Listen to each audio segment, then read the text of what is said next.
Blake watched his professional world crumble.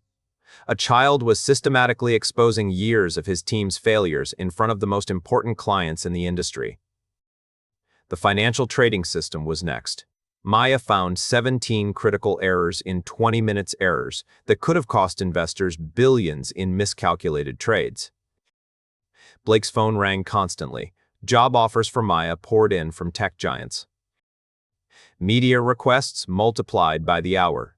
His own shareholders were questioning his leadership competence. "Stop," Blake said quietly. The room turned to him. "I said stop." Blake's voice cracked with desperation. "This is my company, my systems, my team. I won't have some." He paused, searching for words that wouldn't sound completely cruel. "Some untrained child making us look incompetent." Maya looked at him with the devastating honesty only children possess. "But Mr. Blake, I'm not making you look incompetent.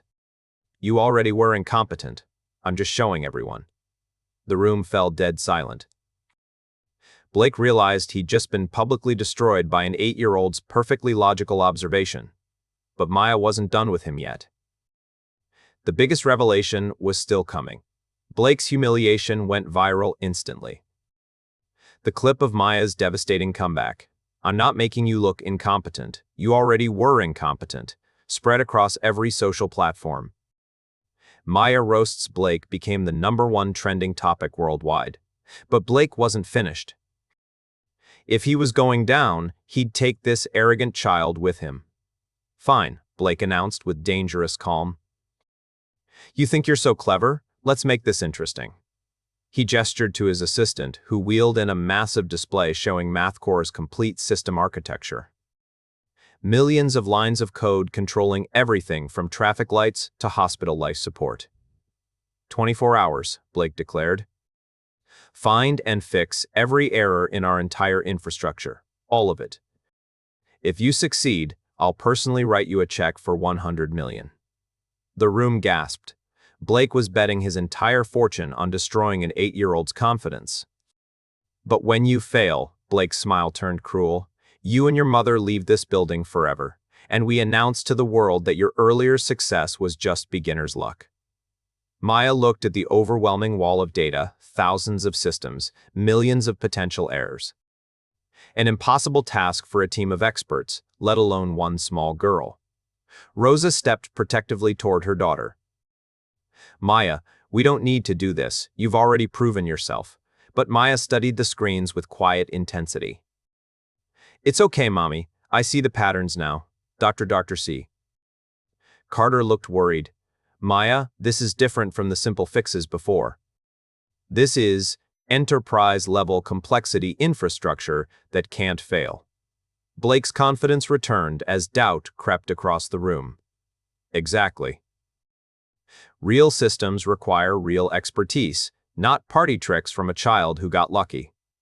The automotive executives exchanged uncertain glances. Maybe Blake was right. Maybe Maya's success had been coincidental. Blake pushed his advantage. "Of course, if you're scared, we can call this whole thing off. No shame in admitting when you're out of your depth." Maya looked up at him with calm determination. "I'm not scared, Mr. Blake." "Are you?" The challenge hung in the air like electricity. Blake realized he'd just been goaded into a public bet by an 8-year-old, but backing down now would look even worse. "Fine. 24 hours starting now." The clock began ticking at 2:17 p.m. Maya sat at Dr. Carter's workstation, her small hands barely reaching the keyboard.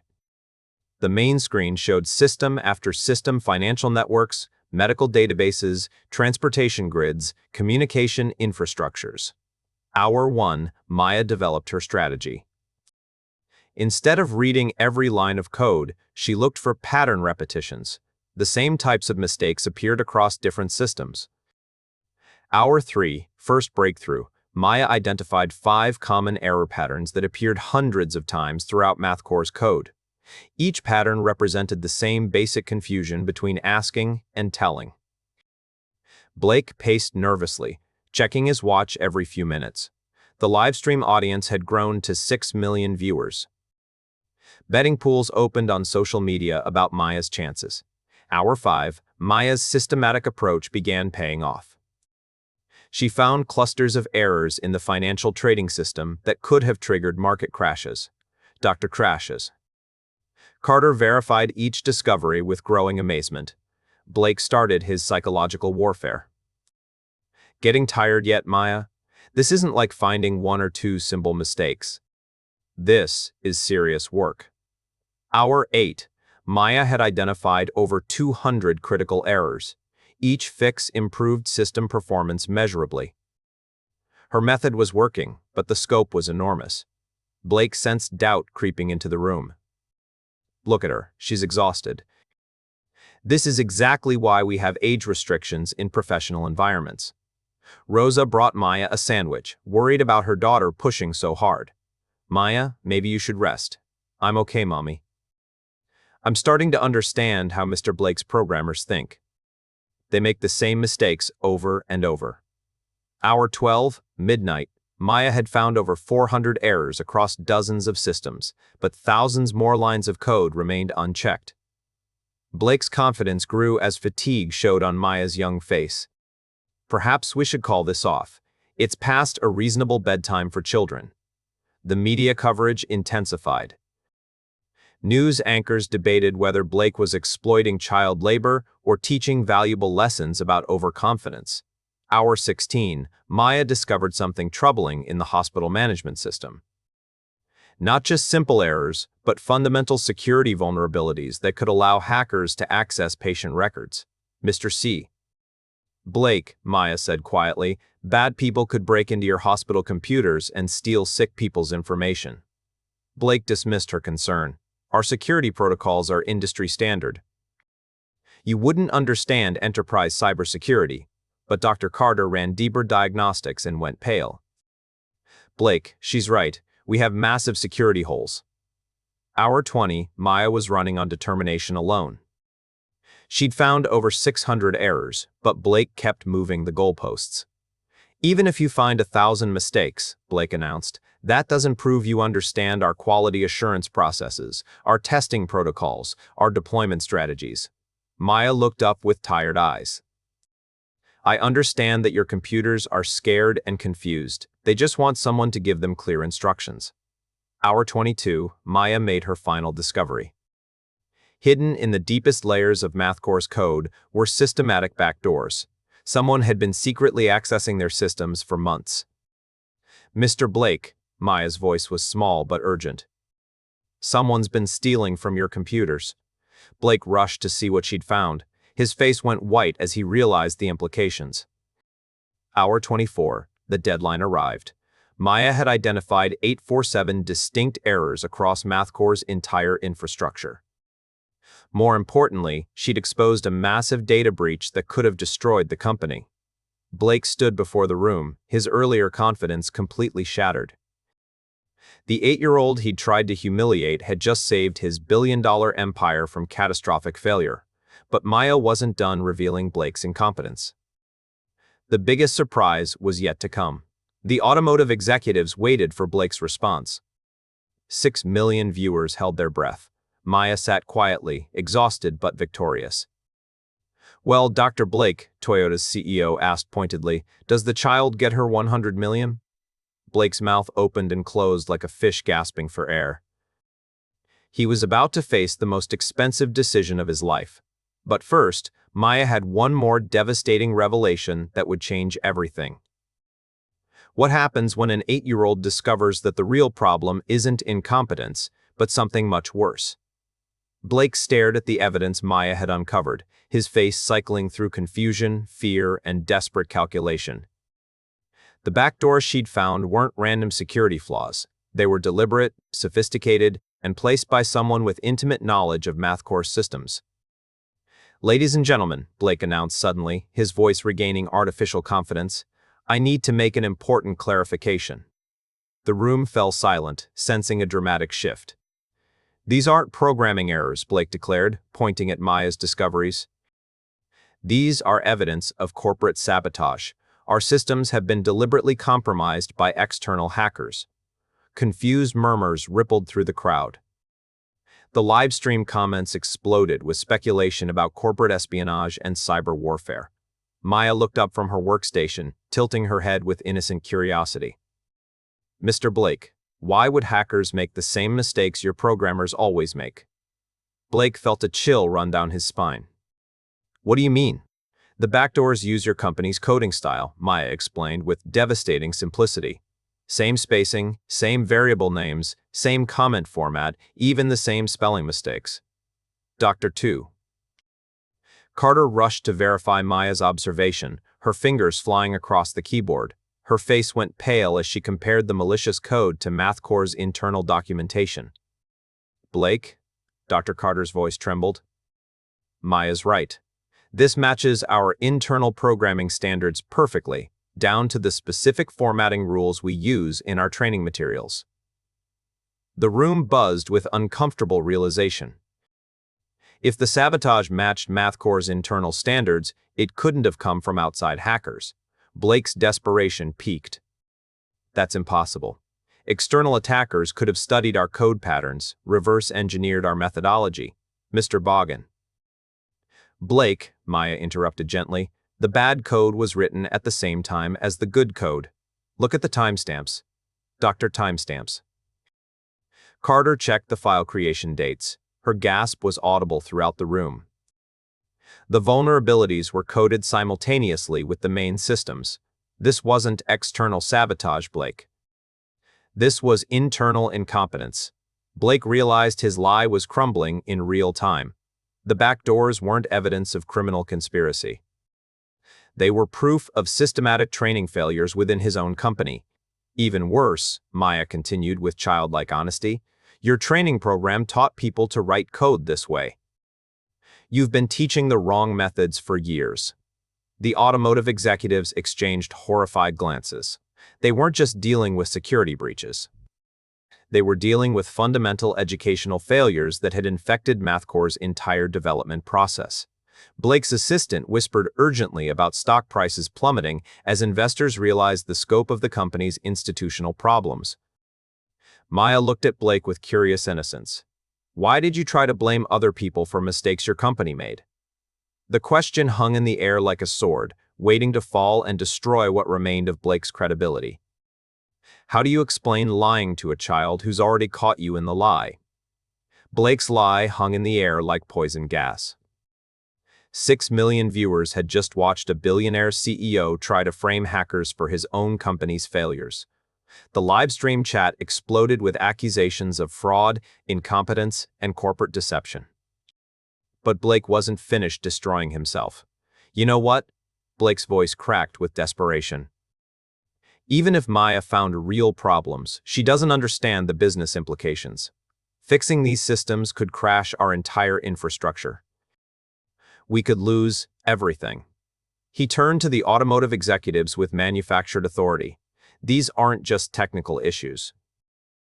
These are carefully balanced systems that have worked for years. One wrong change could trigger cascading failures across multiple industries."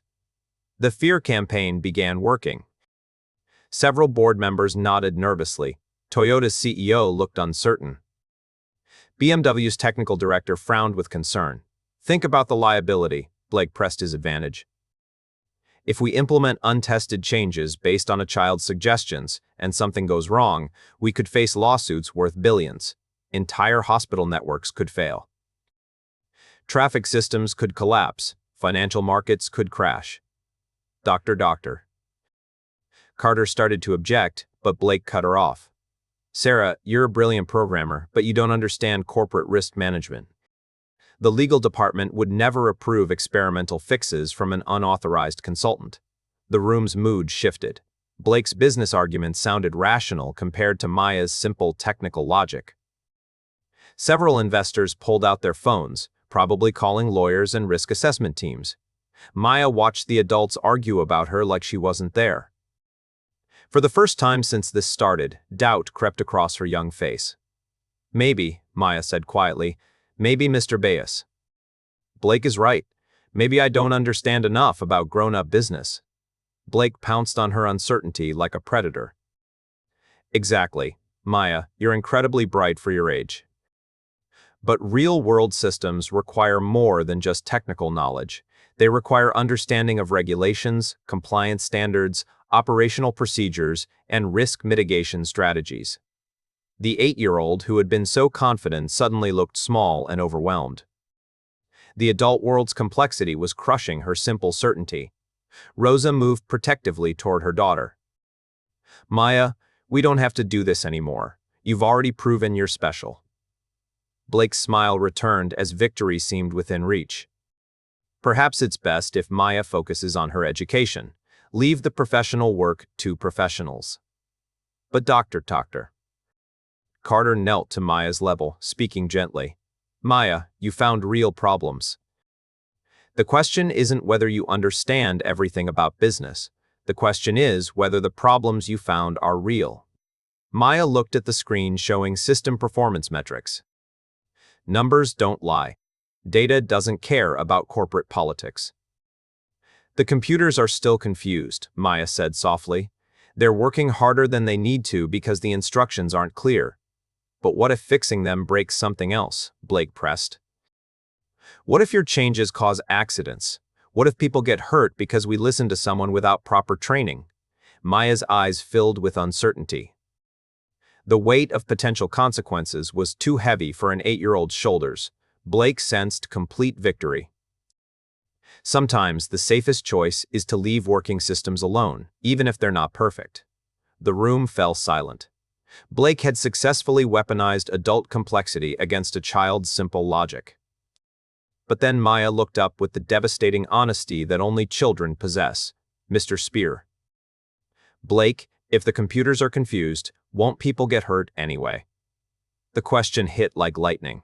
Blake realized he'd just argued for maintaining dangerous systems to avoid the risk of fixing dangerous systems. Maya continued with innocent wisdom. "Isn't it scarier to keep broken things than to fix them?" Doctor. Carter smiled despite the tension. "Maya's right. The real risk is doing nothing." Blake felt his psychological victory slipping away. The child's logic was too pure, too correct, too impossibly reasonable. Maya stood up straighter, her confidence returning. "I don't know about business, but I know the computers are asking for help." The room waited to see if Blake would continue his desperate fight against an 8-year-old's unshakable moral clarity. But Maya wasn't done exposing the flaws in his reasoning. The final confrontation was about to begin. Can fear of change overcome the certainty that change is necessary? Blake realized his fear tactics were crumbling against Maya's unshakable logic. If he was going to destroy this child's credibility, he needed to attack her competence directly. "All right," Blake announced with dangerous calm. "Let's settle this once and for all." He gestured to his assistant, who pulled up MathCore's most complex system on the main display. Lines of code filled every screen, dense with mathematical algorithms and intricate logical structures. "This is our quantum encryption protocol," Blake declared. "It protects financial transactions worth $3 trillion daily. If even one calculation is wrong, the entire global banking system could collapse." The room tensed. This wasn't simple car navigation anymore. This was infrastructure that kept the world economy functioning. Blake smiled coldly. "Maya, if you're such an expert, fix this system too. But understand, one mistake here doesn't just crash a few cars. It crashes civilization." Maya studied the overwhelming display of quantum mathematics, cryptographic algorithms, and security protocols. Even doctor calls. Carter looked intimidated by the system's complexity. "Blake, doctor." Carter whispered urgently, "This is too much. She's just a child." "Exactly my point," Blake replied loudly enough for everyone to hear. "Real systems require real expertise, not party tricks from someone who learned programming by watching through Windows." The automotive executives looked uncertain again. Toyota's CEO frowned with concern. BMW's technical director shook his head doubtfully. Maya stood before the wall of incomprehensible code, looking smaller than ever. The livestream audience held its breath as 6 million viewers waited to see if the 8-year-old genius would finally meet her match. Blake pressed his.